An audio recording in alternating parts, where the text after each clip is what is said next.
Cześć, tu Ema z Dr. Tusza. W dzisiejszym odcinku przeprowadzimy unboxing drukarki DeskJet Plus 6075 od HP. W komentarzach coraz częściej prosicie mnie o polecenie funkcjonalnej drukarki do domu, takiej, która sprosta potrzebom wszystkich domowników. Jednym z urządzeń godnych polecenia jest ta drukarka od HP. Przyjrzyjmy jej się z bliska.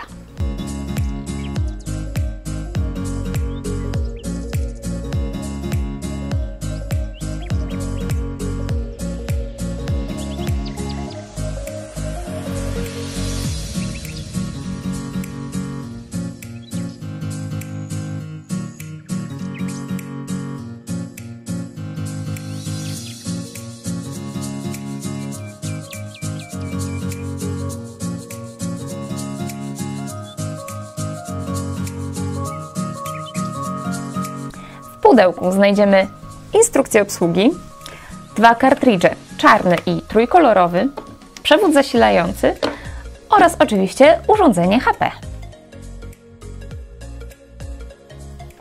Drukarka HP DeskJet Plus 6075 to idealne urządzenie domowe przy małej ilości wydruków. Jest to urządzenie atramentowe, które skanuje, kopiuje i drukuje w kolorze. Posiada również funkcję automatycznego druku dwustronnego, które sprawi, że zaoszczędzimy papier.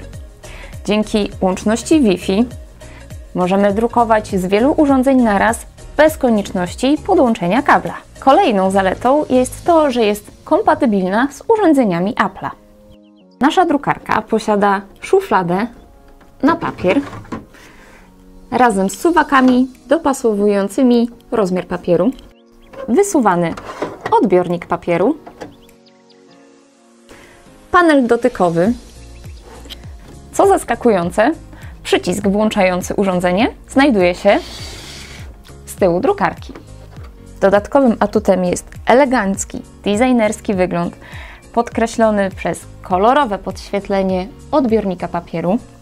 Dzięki temu idealnie wpasuje się do domowego biura, jak i pokoju ucznia. To urządzenie HP nadaje się do domowego wydruku zdjęć na papierze fotograficznym, naprasowanek na koszulkach na papierze transferowym, spersonalizowanych naklejek na papierze samoprzylepnym, a także do adresowania kopert i oczywiście do wydruku dokumentów, przepisów, prac domowych czy notatek na zajęcia.